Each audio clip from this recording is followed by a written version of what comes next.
that we're going to be working with the flower of life. So this is a smoky quartz and double terminated. We're going to be working with the tattvas. So these are ancient hermetic alchemy. There's so many different Chinese medicine. There's so many different systems that work actually with the tattvas.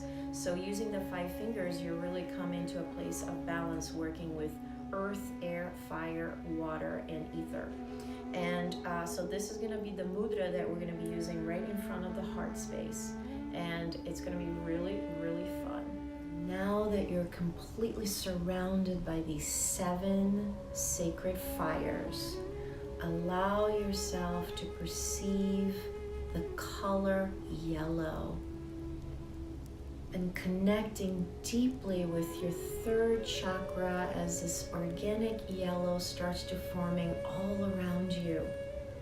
And these 7 sacred fires completely above your head and having the flower of life completely surrounding the outside of the fire, igniting, pulsating, bringing vitality, bringing radiance into this center of your personality.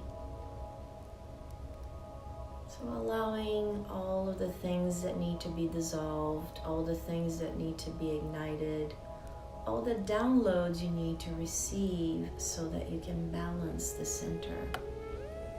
Keeping your body relaxed,